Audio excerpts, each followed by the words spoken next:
Hello everyone. Once again, I welcome you all. And in today's class, I have come with some MCQ questions. And these questions I have taken from your history first chapter. And this is what we call rise of nationalism in Europe. And these questions are taken from your last 2 years board paper from different regions. And moreover, I have already checked the answers of these MCQ questions from the CBSE marking scheme. So you should have a complete trust on them, and hopefully you will enjoy this session.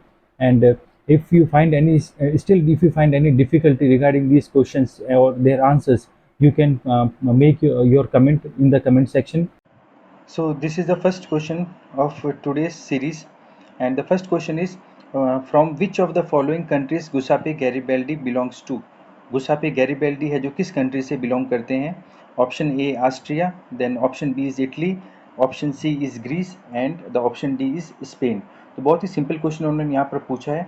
और आपको मालूम होगा कि गुसापे गैरीबेल्डी की अगर बात करें, गुसापे बेंचनी हो गया, देन किंग विक्टर इमैनुअल की अगर बात करें, और जो चीफ मिनिस्टर थे सैडिना पिडमोंट के कैफूर, ये सभी के सभी जो लोग हैं वो बिलोंग करते हैं इटली से। तो इसका जो करेक्ट आंसर है जो रहने वाला है ऑप्शन बी है जो इसका रहने वाला है, that is what we call option B Italy. Okay, now we will move towards the another question, and that is question number two. Two statements are given below. They are assertion A and reason R. Read the both the statements and choose the correct option. Assertion हमारे पास में क्या है? The most serious source of nationalist tension in the Europe after 1871 was Balkan. और जो reason इन्होंने यहाँ पर mention किया है, a large part of Balkan was under the control of Ottoman Empire.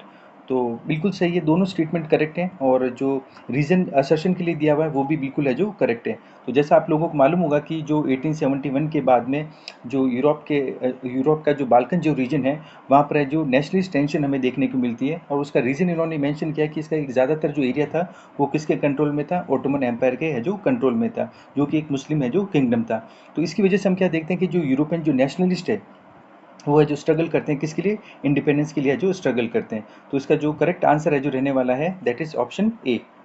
Option A इसका रहेगा, both A and R the true and R is the correct explanation of A. तो ये सेकंड क्वेश्चन का answer है जो रहने वाला है। Now we will move toward the another question.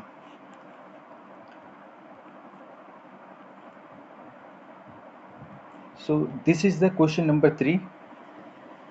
Arrange the following events in a chronological order and choose the correct option of the following. ये जो इवेंट्स हैं इनको हमें क्रोनोलॉजिकल ऑर्डर में जो अरेंज करना है। तो सबसे पहले जो इन्होंने इवेंट यहाँ पर जो मेंशन किया है, that is the treaty of Constantinople, और the second one is the defeat of Napoleon.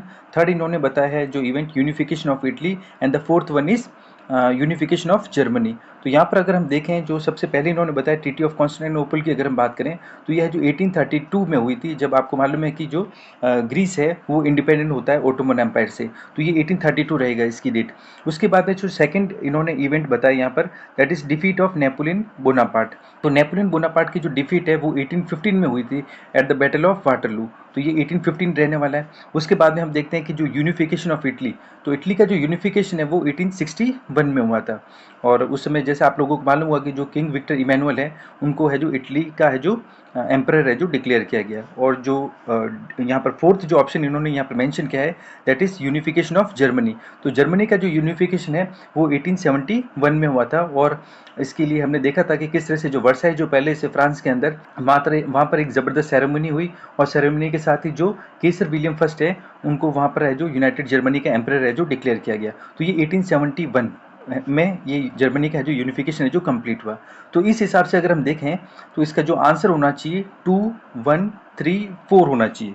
इसका अगर आंसर होगा तो इसका होगा 2 1 3 और 4 इसका है जो आंसर होना चाहिए। लेकिन अगर आप इसको ऑप्शंस में देखोगे तो आपको ये ऑप्शन में कहीं नहीं मिलने वाला नहीं है ना। आपको है जो ये जो सी है, जो सी अगर आपको ऑप्शन अगर करेक्ट नज़र आ रहा है तो ये सी भी इसका है जो करेक्ट आंसर नहीं है। यहाँ पर 2 है, 1 है, उसके बाद में की जगह इन्होंने यहाँ पर 4 मेंशन किया है, और उसके बाद में इन्होंने जो 3 मेंशन किया है, उसकी जगह जो 4 होना चाहिए। तो इसकी वजह से ये जो क्वेश्चन है इसके लिए ये 2024 का क्वेश्चन पेपर है। और इसमें हम क्या देखते हैं कि इस क्वेश्चन के लिए जिन बच्चों ने अटेम्प्ट किया था उनको बोनस नंबर है जो इसके लिए दिए गए थे। तो इसका आंसर है जो 2 1 3 और 4 है जो रहेगा, जो कि इस ऑप्शन में आपको देखने को नहीं मिल रहा है। Okay, now we will move toward the another question. Is the another question that we have here. The German philosopher John Gottfried belongs to which of the following schools of thought. जो ये जो German philosopher है John Gottfried, ये किस school of thought से है जो belong करते हैं। तो इनके बारे में हमने है जो डिस्कस किया था, romantic imagination and nationalist feeling में इनके बारे में हमने डिस्कस किया था। और जैसे मैंने आपको बताया था कि जो ये जॉन गॉटफ्रीड हर्डर है, इनका ये मानना था कि जो ट्रू जर्मन कल्चर है इसको है जो डिस्कवर किया जा सकता है, जो कॉमन पीपल में है जो इसको डिस्कवर किया जा सकता है, और जिसके लिए इन्होंने एक टर्म है जो यूज़ की थी जिसको हम क्या कहते हैं, दास वोल्क। तो इस तरह से हम देखें तो इसका जो करेक्ट जो आंसर है जो रहने वाला है ऑप्शन सी। ऑप्शन सी जिसको हम क्या कहते हैं, रोमांटिस्ट। तो ये है जो एक है जो रोमांटिस्ट थे, उस स्कूल ऑफ थॉट से ये बिलोंग करते थे। और इनका ये मानना था कि जो ट्रू जर्मन कल्चर है उसको आप डिस्कवर कर सकते हो, कॉमन पीपल में इसको डिस्कवर है जो किया जा सकता है। Now we will move toward the another question. So this is the another question that we have here. Two statements are given below. They are assertion A and reason R. Read both the statements and choose the correct option. तो जो assertion यहाँ पर है, the Act of Union 1707 between England and Scotland resulted in the formation of United Kingdom of Great Britain. And reason इसका mention किया है यहाँ पर, England wanted to impose its influence on Scotland. तो अगर आपको मालूम होगा कि जो हमने ग्रेट ब्रिटेन है उसका जब यूनिफिकेशन हमने डिस्कस किया था तो तीन इंपॉर्टेंट डेट्स हमें याद रखनी है। एक तो 1688 जिसमें हम देखते हैं कि जो इंग्लैंड की जो पार्लियामेंट है वो मोनार्की से पावर को सीज कर लेती है। उसके बाद 1907 जिसको हम एक्ट ऑफ यूनियन कहते हैं, जिसमें United kingdom of great Britain उसका फॉर्मेशन होता है। और जो थर्ड इंपॉर्टेंट डेट है वो है 1801 जिसमें जो आयरलैंड है उसको फोर्सफुली है जो मर्ज कर दिया जाता है, किसके साथ में, यूनाइटेड किंगडम के साथ में। तो यहाँ पर है जो 1707 की बात हो रही है। और जैसा कि आपको मालूम है कि जो 1707 में जो एक्ट ऑफ यूनियन हुआ था और इसके ज़रिए हम क्या देखते हैं कि जो स्कॉटलैंड है उसको इंग्लैंड और वेल्स के साथ में मिला दिया गया था और इस तरह से United kingdom of great Britain है उसका फॉर्मेशन हुआ था। और इसके ज़रिए वो एक इन्फ्लुएंस है जो क्रिएट करता है, किसके ऊपर, स्कॉटलैंड के ऊपर है जो इन्फ्लुएंस है जो क्रिएट करता है। तो इस तरह से हम देखते हैं कि जो इसका जो ऑप्शन ए है वो है जो करेक्ट है जो रहने वाला है। Both A and R the true and R is the correct explanation of A. तो ए है जो इसका करेक्ट है जो आंसर है जो रहने वाला है। Now we will move toward the another question. So this is the third question that we have here. Arrange the following event in a chronological order and choose the correct option. Treaty of Constantinople, Habsburg granted autonomy to Hungarian people. Then the third one is Balkan conflict, and the fourth one is Napoleonic Civil Code. तो सबसे पहले हम लेते हैं यहाँ पर किसको, जो ट्रीटी ऑफ कॉन्स्टेंटिनोपल की अगर बात करें तो ये जो डेट है वो है 1832, जिसके ज़रिए हमने देखा कि जो ग्रीस है वो इंडिपेंडेंट होता है किससे, ओटोमन एम्पायर से। उसके बाद में जो Habsburg granted autonomy to Hungarian people, तो इसकी जो डेट है वो है 1867 है जो इसकी डेट रहेगी। उसके बाद में जो थर्ड है वो है बाल्कन कॉन्फ्लिक्ट। तो इसकी शुरुआत है जो बाल्कन कॉन्फ्लिक्ट की शुरुआत है जो होती है 1871 से इसकी है जो शुरुआत होती है। और जो फोर्थ इन्होंने यहाँ पर मेंशन किया है नेपोलियनिक सिविल कोड, तो इसकी अगर हम बात करें तो जिसको हम सिविल कोड ऑफ 1804 भी कहते हैं, तो ये है जो 1804 की बात है। तो अगर इनको हमें अरेंज करना होगा तो इसके लिए जो करेक्ट जो ऑप्शन रहने वाला है वो रहेगा सी है जो इसका करेक्ट ऑप्शन है जो रहने वाला है। इसमें पहले फोर्थ आएगा जिसको हम जो नेपोलियनिक सिविल कोड कहते हैं। उसके बाद में ट्रीटी ऑफ कॉन्स्टेंटिनोपल आएगी। उसके बाद में Habsburg granted autonomy to Hungarian people. और उसके बाद में जो थर्ड नंबर पे है जो वो है बाल्कन कॉन्फ्लिक्ट। तो बाल्कन कॉन्फ्लिक्ट है जो 1871 में हुआ, तो ये सबसे है जो बाद में रहेगा। तो ये है जो अरेंजमेंट होगा। तो इसका जो करेक्ट आंसर है वो रहेगा सी। This is another question that we have here. Two statements are given below. They are assertion A and reason R. Read both the statement and choose the correct option. Assertion यहाँ पर है, on the Prussian initiative Zollverein custom union was form. तो बिल्कुल सही बात है, आपको मालूम होगा कि जो पर्शिया के इनिशिएटिव पर है जो जर्मन जो स्टेट्स हैं उनको यूनाइटेड किया गया और एक है जो कस्टम यूनियन बनी जिसको हम क्या कहते हैं, जॉवलरिन है जो कहते हैं। और इसके पीछे जो रीज़न इन्होंने मेंशन किया है, it was to create unified economic territory allowing the unhindered movement of goods people and capital. तो बिल्कुल सही है, इसका जो रीज़न यही था कि इसको बनाने के पीछे तो बगैर किसी प्रॉब्लम के जो मूवमेंट होना चाहिए गुड्स का, पीपल का और कैपिटल का। तो दोनों चीज़ें हैं जो सही है और जो रीज़न है वो करेक्टली है जो उसको एक्सप्लेन कर रहा है किसको, असर्शन को। तो इसका जो करेक्ट आंसर है जो रहने वाला है that is what we call again option A. Both A and R the correct and R is the correct explanation of A.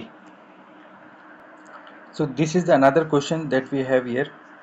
Arrange the following incident in a chronological order and choose the correct option. तो first जो incident यहाँ पर mention किया है वो है French revolution, the second one is Napoleonic invasion of Italy, third one is unification of Italy and the fourth one is the Vienna peace treaty. तो इसकी अगर हम बात करें तो सबसे पहले अगर हम फ्रेंच रेवोल्यूशन की अगर बात करें तो इसकी शुरुआत है जो 14 जुलाई 1789 को हुई है। उसके बाद में जो नेपोलियनिक इन्वेजन ऑफ इटली, इसकी अगर हम बात करें तो ये रहता है 1796 से 97 के बीच में रहेगा। उसके बाद में जो थर्ड इन्होंने बताया यूनिफिकेशन ऑफ इटली, तो वो 1861 में हुआ है, आपको मालूम है अच्छी तरह से। और उसके बाद में जो पीस ट्रीटी हुई है वियना में, उसकी अगर हम बात करें तो वो है 1815। तो इस तरह से अगर हम देखें तो इसका जो करेक्ट जो अरेंजमेंट बनेगा वो बनेगा that is first then second then the fourth and then the third one, तो इसका जो करेक्ट ऑप्शन रहेगा ऑप्शन ए है जो इसका करेक्ट आंसर यहाँ पर रहने वाला है। ठीक है, एक बार फिर से मैं आपको बता देता हूँ। तो जो फ्रेंच रेवोल्यूशन की अगर बात करें तो 14 जुलाई 1789, उसके बाद में जो नेपोलियनिक इन्वेजन ऑफ इटली, ये है जो 1796-97 में होता है, जब नेपोलियन बोनापार्ट है जो हीरो बन जाता है, एक सेलिब्रिटी बन जाता है, जब वो इटली पर है जो इन्वेड करता है। और उसके बाद में हमने देखा कि जो नेक्स्ट है वो है जो यूनिफिकेशन ऑफ इटली की अगर बात करें तो ये 1861 में हुआ है। और जो वियना में जो पीस ट्रीटी हुई है, जिसको ऑस्टिन जो चांसलर है ड्यूक मेटरनिक है जो उसको होस्ट करते हैं, और ये कब की बात है 1815 की है जो बात है। ओके, तो करेक्ट ऑप्शन है जो ए रहने वाला है। 2024 क्वेश्चन पेपर सेट 32/5/1। तो इसका जो क्वेश्चन है ये यहाँ पर who was the among following hosted the Vienna Congress in 1815। जो वियना में जो कांग्रेस हुई थी 1815 में, उसको होस्ट किसने किया था, जिसको हमने जस्ट अभी डिस्कस किया। इसमें एक ऑप्शन दे रखा है चांसलर ड्यूक मेटरनिक, एक ऑप्शन है जो देख रखा है। और जैसा आप लोगों को मालूम है कि जो ऑस्टिन चांसलर थे ये बेसिकली, जिनका नाम है ड्यूक मेटरनिक। और इस मीटिंग का पर्पस ये था कि जो नेपोलियन बोनापार्ट ने जो रिफॉर्म्स किए हैं उन सबको क्या करना है, या जो चेंजेस किए हैं यूरोप के अंदर उनको है जो अंडू है जो करना था। और इसमें जो सेकंड जो ऑप्शन दे रखा है उनका नाम है अर्नेस्ट रैन। इनकी अगर बात करें तो इसको आप है जो सोर्स ए में इनके बारे में आपको पढ़ने को मिलेगा। और ये एक है जो फ्रेंच फिलोसफर थे, ये है जो एक है जो फ्रेंच फिलोसफर थे। और इन्होंने है जो एक है जो लेक्चर डिलीवर किया था एट द यूनिवर्सिटी ऑफ सॉर्नबॉर्न। और इनका जो टॉपिक था उस लेक्चर का वो था व्हाट इज़ अ नेशन। तो ये भी एक इम्पॉर्टेंट है पर्सन है, एक फ्रेंच फिलोसफर है जिनके बारे में आप पढ़ सकते हो, लेकिन इनका कोई कनेक्शन नहीं है किसके साथ में, जो पीस ट्रीटी हुई थी वियना में, या जो वियना जो कांग्रेस हुई थी 1815 में, उसके साथ में इनका कोई कनेक्शन है जो नहीं बनता है। उसके बाद में जो थर्ड इन्होंने यहाँ पर ऑप्शन मेंशन किया है वो है विलियम फर्स्ट। तो ये जो केसर विलियम फर्स्ट की अगर बात करें तो ये हमें मालूम है कि इनका जो ये किसके साथ में जुड़े हुए हैं, जर्मनी के यूनिफिकेशन के साथ में जुड़े हुए हैं। और ये है जो पर्शिया के है जो एम्परर थे। और उसके बाद में ओटोवन बिस्मार्क की अगर बात करें तो आप लोगों को मालूम है कि ये जो पर्शिया के चीफ मिनिस्टर थे। तो इस तरह से अगर हम देखें तो इसका जो करेक्ट आंसर है जो रहने वाला है that is option A, chancellor Duke Metternich. Chancellor Duke Metternich है जो इसका करेक्ट आंसर है जो रहने वाला है। So this is the another question that we have here. Match the following attributes of allegory of Germania with its significance and choose the correct option. तो Germania की अगर हम बात करें तो जैसा आप लोगों को मालूम है कि ये है जो फीमेल एलोगेरी है, किसका जर्मन नेशन का है जो फीमेल एलोगेरी है। और उसके जो एट्रीब्यूट्स हैं उनको यहाँ पर हम जो डिस्कस करेंगे और देखेंगे कि वो किसको है जो सिग्निफाई है जो करता है। तो यहाँ पर हम बात करें जो ब्रोकन चेन की अगर बात करें तो ब्रोकन चेन है जो ये रिप्रेजेंट करता है, इसकी सिग्निफिकेंस क्या है, बीइंग फ्री, या आप इसको लिबर्टी से इसको जोड़कर है जो देख सकते हो। उसके बाद में ब्रेस्ट प्लेट विथ ईगल, और इसकी अगर हम बात करें ये है जो सिंबल है किसका, जर्मन एम्पायर का है जो सिंबल है, या आप इसको कनेक्ट कर सकते हो किसके साथ में, स्ट्रेंथ के साथ में जो कनेक्ट है जो कर सकते हो। उसके बाद में जो थर्ड इन्होंने यहाँ पर दिया है that is crown of oak leave, जो ओक लीव है उसका जो क्राउन है, और ये रिप्रेजेंट करता है किसको, हीरोइज्म को है जो रिप्रेजेंट करता है। और जर्मन जो कल्चर है उसके अंदर है जो ओक लीव्स है इसको हीरोइज्म के साथ में जोड़कर है जो देखा जाता है। उसके बाद में अगर हम बात करें जो डी ऑप्शन इन्होंने यहाँ पर मेंशन किया है स्वॉर्ड, और स्वॉर्ड का मतलब है रेडीनेस टू फाइट, मतलब लड़ने के लिए जो तैयार है। तो इस तरह से अगर हम देखें तो इसका जो करेक्ट ऑप्शन है जो रहने वाला है that is option B, B है जो इसका करेक्ट ऑप्शन है जो रहेगा।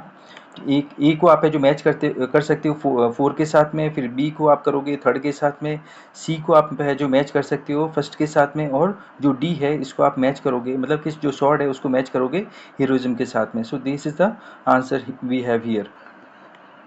So this is the another question that we have here.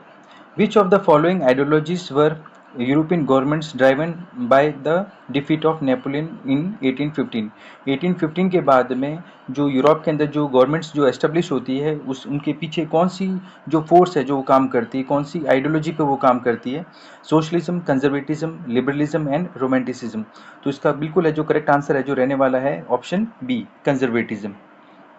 जो पीस ट्रीटी हुई थी वियना में ड्यूक मैटरनिक के अंडर में 1815 में, उसके बाद में हमने क्या देखा कि जो भी नेपोलियन बोनापार्ट ने चेंजेस किए थे या रिफॉर्म्स किए गए उनको है जो अंडू है जो कर दिया गया और दोबारा यूरोप के अंदर जो कंजर्वेटिव गवर्नमेंट्स हैं उनको सेटअप है जो कर दिया गया था। Now we will move toward the another question. This is what we have here. So this is the question we have. Choose the correct option from the following regarding central power in the first world war। जो central power में कौन कौन से countries हैं जो इससे belong करते हैं। दो ग्रुप बने थे अगर वर्ल्ड वॉर की अगर हम बात करें, फर्स्ट वर्ल्ड वॉर की अगर बात करें।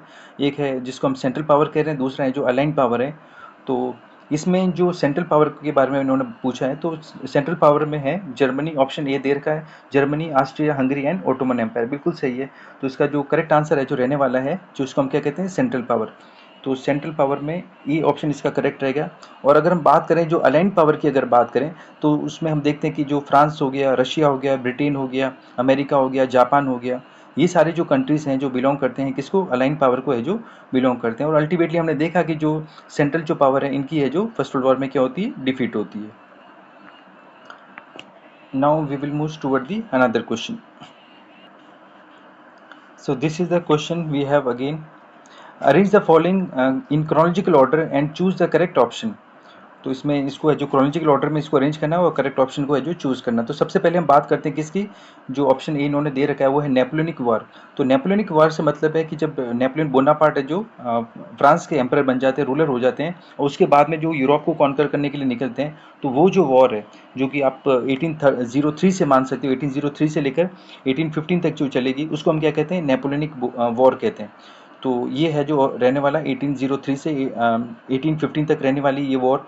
उसके बाद में जो सेकंड जो इवेंट उन्होंने यहाँ पर बताया है वो है द ट्रीटी ऑफ वियना। तो ट्रीटी ऑफ वियना आपको मालूम है कि अभी हमने कई बार डिस्कस कर लिया, तो इसका आंसर है जो वो क्या है, 1815 में जो ट्रीटी ऑफ वियना हुई थी नेपोलियन बोनापार्ट के जस्ट डिफीट के बाद में।